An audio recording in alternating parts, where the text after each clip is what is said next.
Hello दोस्तों, कैसे हैं आप लोग। इससे पहले कि मैं वीडियो स्टार्ट करूं, सॉरी दोस्तों अगर आपको मेरी आवाज़ आज ठीक ना लग रही हो। एक्चुअली मेरी तबीयत ख़राब है और एग्ज़ाम्स भी चल रहे हैं, तो प्लीज़ यार मैनेज कर लेना और ऐसे ही मुझे सपोर्ट करते रहना। अगर आप मेरे चैनल पर नए हो तो प्लीज़ मेरे चैनल को सब्सक्राइब कर दीजिए। तो चलिए शुरू करते हैं आज की कहानी। आज की कहानी हमें इरफान भाई ने भेजी है, तो चलिए सुनते हैं कहानी उनके पॉइंट ऑफ व्यू से।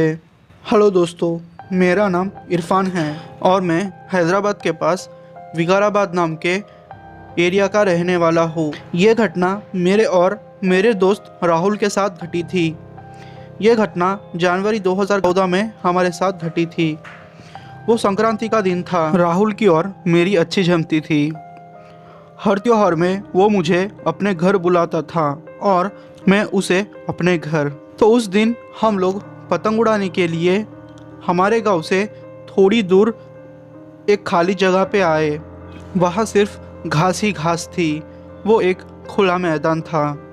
हम लोग तकरीबन सुबह के 10 बजे वहाँ चले गए। हमारे साथ साथ दूसरे कुछ लड़के हमारे साथ पतंग उड़ाने आए थे। उस दिन हम लोगों ने खूब मज़े किए। हम लोग हमारे साथ कुछ खाना भी लेके आए थे। हम लोगों ने खाना खाया और फिर से पतंग उड़ाने लगे। पतंग उड़ाते उड़ाते शाम के तकरीबन 4:30 या फिर 5 बज गए थे। जो भी लोग हमारे साथ आए थे वो लोग अपने अपने घर चले गए थे। मुझे और राहुल को पतंग उड़ाने का बहुत शौक था और ऊपर आसमान में भी 10-12 पतंगे उड़ रही थी। हम लोगों ने सोचा कि क्यों ना ये पतंगे काट कर घर जाएंगे। तकरीबन अब रात के 6:30 या फिर 7 बज गए थे और सूरज भी डूब गया था। हम लोग थक गए थे। हमने सोचा क्यों ना घर चले जाए। राहुल बोला कि यार बहुत देर हो चुकी है, मुझे लगता है कि अब हमें घर चले जाना चाहिए वरना घर वाले डांटेंगे। मैंने भी बोला हाँ भाई तू सच बोल रहा है, अब हमें घर चले जाना चाहिए। हम लोग अपना मांझा और पतंग लेके घर निकलने लगे। वो एरिया थोड़ा डरावने जैसा था। रास्ते में पता नहीं क्यों मुझे अलग ही लग रहा था। थोड़े आगे जाते ही रोड के किनारे पे मेरे दोस्त राहुल ने और मैंने एक मटकी देखी। मैं वैसे इन सब चीज़ों पे विश्वास नहीं करता था। मैंने सोचा क्यों ना थोड़ा मजाक किया जाए। राहुल बहुत डर गया था क्योंकि उसको शायद पता था कि ये चीज़ क्या है। उसने मेरी तरफ देखा और बोला कि भाई चल इससे थोड़ा दूर जाते हैं। मैं बोला पागल है क्या तू, इन सब चीज़ों पे तुम क्या विश्वास करते हो, ये सब अंधविश्वास है। मैंने उस मटकी के अंदर देखा तो उस मटकी के अंदर लाल कपड़ा और नींबू मिर्ची रखा हुआ था और उस नींबू में कुछ लाल लाल सिंदूर जैसा था।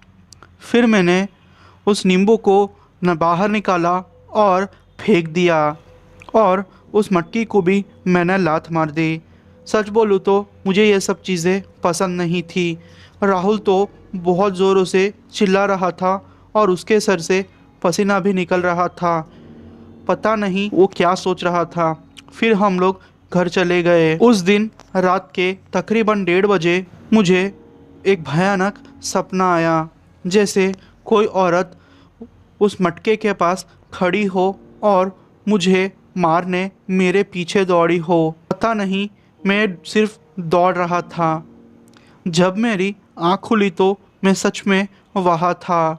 मेरे घर वाले ऊपर सोते थे और मैं अकेला ही नीचे सोता था और मुझे नींद में चलने की भी आदत थी।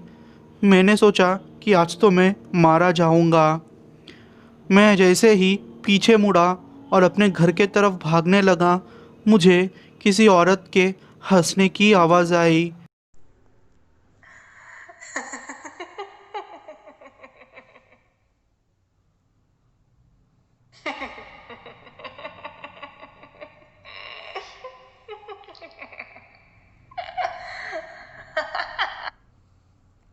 वो आवाज़ बढ़ते जा रही थी। मैंने आयतुल कुर्सी पढ़ना शुरू कर दिया। जैसे ही मैंने आयतुल कुर्सी पढ़ना शुरू किया, वो औरत की आवाज़ एकदम से गायब हो गई। मैं बचते बचते घर आ गया। यह कहानी भले आपको झूठी लगे, पर इसमें कहा हर एक वर्ड सच्चा है। मैंने जब ये कहानी राहुल के साथ शेयर की तो राहुल भी डर गया था। उसने कहा कि उसको भी ऐसा ही कुछ सपना आया था। फिर वो हनुमान चालीसा पढ़ने लगा नींद में ही, इसलिए उसका डर कम हो गया। दोस्तों, मैं आपको सिर्फ एक ही बात बताना चाहता हूँ कि अगर हमें किसी भी चीज़ पे विश्वास ना हो तो हमें उस चीज़ का मजाक नहीं उड़ाना चाहिए। क्या पता वो मजाक हम पे कितना भारी पड़ जाए। दोस्तों, आपको ये कहानी कैसी लगी?